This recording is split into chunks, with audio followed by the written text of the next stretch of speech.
It was a crazy time because my daughter was just born and then I was diagnosed. So I was angry and sad, and it's like when you get a sliver in your finger when you're 3 years old. You want mom or grandma or aunt to take it out for you.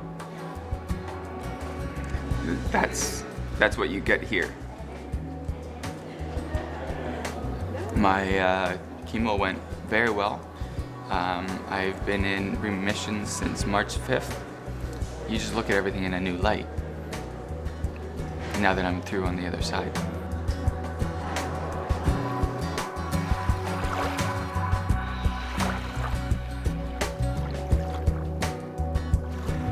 The diagnosis of a cancer is something that, again, is not easy for anyone to handle, whether or not it's a very early stage or whether or not it's a more advanced stage. It's all the same. The big C, the cancer word, is very frightening. So our responsibility and a big part of what we do in delivering care is to educate the patient and their family in terms of where they are in the context of their diagnosis.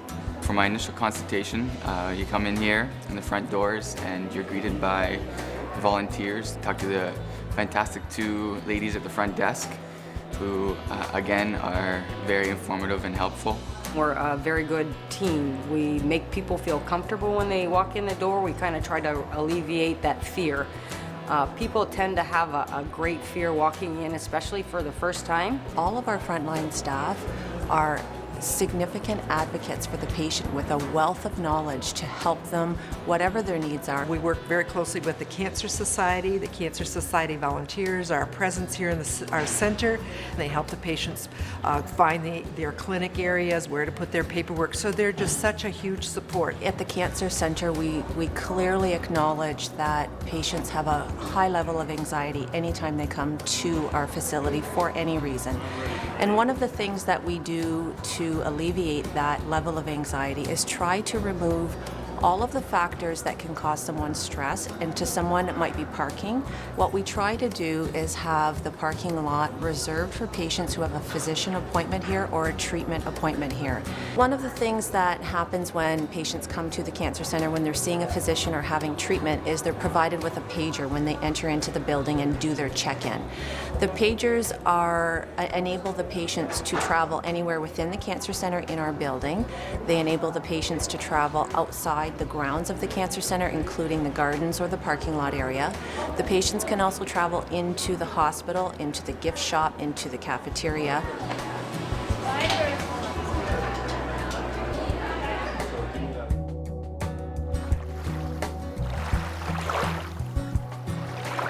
I had no family history, nothing that to me would indicate that I was going to be a victim of breast cancer.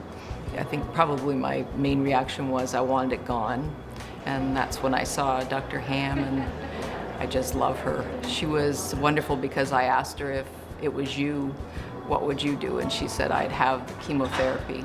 Systemic therapy is something that a medical oncologist would give. I'm trying to affect the entire body. So it's something that will go through the bloodstream and affect everything in the body. So it could be in the pill form, there's hormonal therapy or chemotherapy in pill form, or it could be IV form that would go through the vein. Physically, we bring the patient in, sit them in a comfortable chair. We try to make them as comfortable as possible. And we will start an IV. Most people don't experience anything.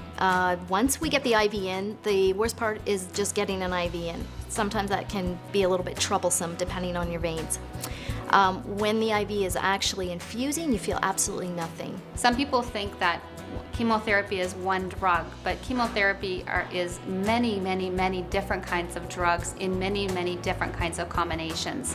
And so just because someone's acquaintance had chemotherapy, it doesn't mean that you're going to have the same experience at all. We do have DVD players and tons of movies that they can choose from. They are allowed to have a guest sitting at their chair side. The treatments have come a long way from chemotherapy that makes you vomit Now, chemotherapy, the nausea is not a big issue anymore. Chemotherapy that may need to last over a 3-day period or even a 5-day period, then we start you upstairs. We start you inpatient. You may be there for 3, 5 days, 7 days, depending on the cancer that you have and that we're treating. And then once we send you home, we call it more like a maintenance chemotherapy. So you may come every 3 weeks for certain dose of medication. Just a couple weeks after the first treatment, I made the decision to go to my hairdresser and have my head shaved. I didn't want it falling out little by little, and I really can't say that it bothered me tremendously because I knew it would grow back, and I had already gone before I started losing my hair and picked out a couple of wigs. The Cancer Society volunteers also host a program for women called the Look Good, Feel Better program. And women have an issue with hair loss with chemotherapy, especially chemotherapy for breast cancer. And so it's an ongoing issue here. We do have what's called an image enhancement room where we provide free wigs, hats, and turbans and counseling for that through the Cancer Center Foundation. 6 years later, here I am. I feel healthier than I did pre-diagnosis. I'm looking forward to a new grandchild coming and doing more traveling and just enjoying life, living life to the fullest. The most important thing that we provide here for our patients is the best access and the best quality care. If that's something that we can deliver based on our expertise, we deliver care in our local community. If referrals do have to be made, we would take that opportunity if it's in the best interest of patients. But many times, probably more than 90% of the time, care can be delivered in our program that's really on a level consistent across some of the highest caliber programs in Canada. We've got a very active clinical trials program in Windsor that, again, allows patients to access therapies as they evolve and could become standards of care in the future. It's through clinical trials that we have come where we are today. And what clinical trials do is they allow us to ask a question and find out if we can do better. And that's what we're always trying to do is we're reaching for that goal of 100% cure.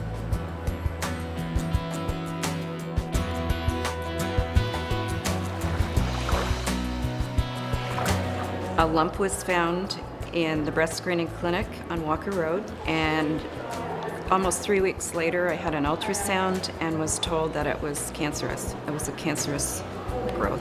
It was a big blow because it was just such a shock. But I'm okay, let's get at it, let's do it, and away we went. Generally, it's similar to having an X-ray taken. You go into the room, you're positioned on the treatment table, the staff leave the room, the treatment is delivered, and the patient feels nothing. So it is a very focused type of radiation, a very focused type of treatment. And because of that, we kind of limit the types of side effects that we get. First, we do what's called treatment planning. And these days we have what's called a CT simulator. So we take a CT scan, then we can outline the target required, as well as the normal surrounding structures. That allows us to target the cancer and at the same time avoid treating the normal surrounding tissues. We do have to give them some permanent markings on their skin that day that are called tattoos. And they do go on with a little needle pick. They end up looking like a little black freckle on their skin, so that when they come every day for treatment, we know that we're treating the exact same spot from day to day. We would never actually put a tattoo anywhere actually above the neck area. Patients who are having their head or neck treated actually have a mask made that's made of a mesh type material, and so marks are then placed on the mask. I came in, changed into my gown, was pretty much taken in almost right away. It wasn't a big long wait. The whole procedure itself probably only took about 10 minutes, so I was in and out of here very quickly. We'll be lining them up to either the tattoos or the marks on their mask. That requires us to actually physically move them. The biggest role that they're going to be playing is to actually lay nice and still for us and trying not to move. And it's probably the hardest thing that they're going to do because it's very natural for people to try to help us. We do have to leave the treatment room when we deliver the treatment. But we are watching them on cameras, and we have an intercom system. Radiation is really very simple. It's not painful, it's not scary, there's nothing to be afraid of. The machine is going to be moving around them. doesn't ever touch them. It does come quite close. And the bed is quite high. It's usually about 4 or 5 feet off the floor. So it is quite important that they do lay very still and not move. The noise from the machine is not invasive at all. The confines of the machine, there's a distance around so that you can still breathe and see and think. After a few weeks, the patient may start to experience some side effects, and towards the end of the treatment, often a patient may feel a bit tired. Skin reaction is also fairly common for all of our patients. And they may notice that their skin gets a bit pink, it gets dry and itchy. It doesn't start right away. All of these side effects kind of start gradually into their second week, third week kind of thing, as the radiation kind of starts to build. A positive outlook is everything. If you are defeated and down, and it's not a good place to be because it does not help you heal.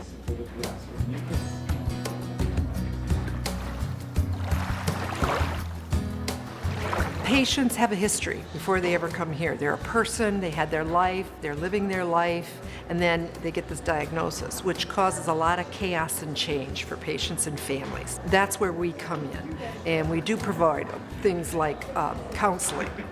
We have a fancy word we call psychosocial oncology. So as social workers, we've been highly trained in the unique needs of the cancer patient and how to best support them through their journey. The personal support workers here are phenomenal.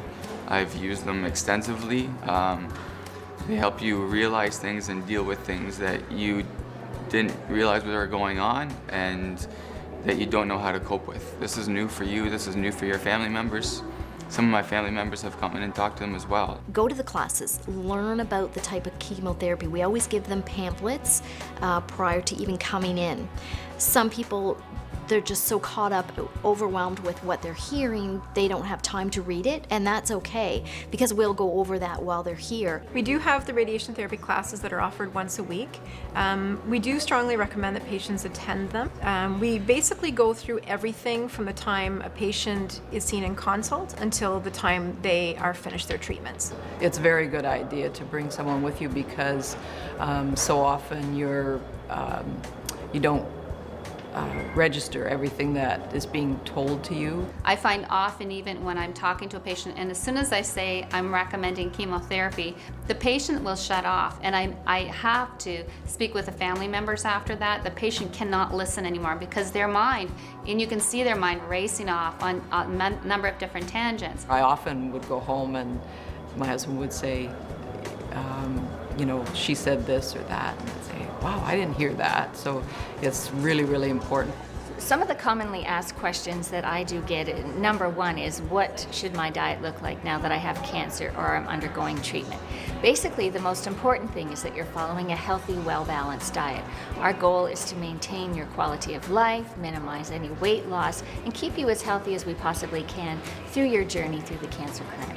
On your first appointment, the dietitian will sit down with you, we'll get a weight history, and we'll get an idea of what you're able to eat and drink in a typical day. And then from there, we'll build on that depending on what you're experiencing at the present time. Volunteers help the patient with the ESAS, the Edmonton Symptom Assessment Score. And that's a tool used by clinicians to monitor symptoms of patients on a daily basis. Many times patients will minimize their symptoms because they don't want to bother anyone with what they feel are minor problems, but really those ESAS scores tell the healthcare professional quite a bit about what's going on, and then will help us help the patient better. And also, of course, the Cancer Center has learning resource centers within our building. There's two, one up on level 1 and one on the ground floor for radiation treatment patients. And that really enables the patients a place to go with their pagers, and they can actually access the internet. There's links to approved cancer websites. And basically, the whole goal is to provide information for patients that want additional information. Our pharmacy department is located on the first level, where patients are able to drop off the prescription, their physician writes, and we can go ahead and fill those medications for our patients. There's so many different chemotherapy regimens out there, so you have to have a pharmacist knowledgeable in that area in order to minimize the fears or concerns that patients may have. A lot of the medications sometimes tend to be expensive, so we usually always ensure that somehow the medication gets covered, either through private insurance plans, or if a patient does not have private insurance, we tend to look at other options. That's what patients' biggest desire to do, is to go back to who they were before all this happened. And the reality is that you can't go back. The reality is that your life has been forever changed by this because of what cancer is. And so the beauty of it is that you can give them a term called the new normal. They wanted to go back to what they were familiar with and comfortable.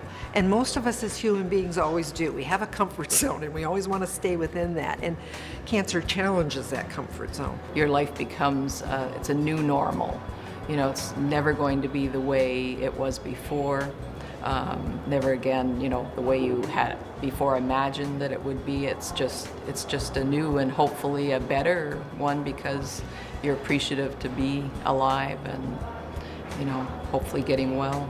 Today's today, live it, and to only go one day at a time. That's all you have to do, is go one day at a time.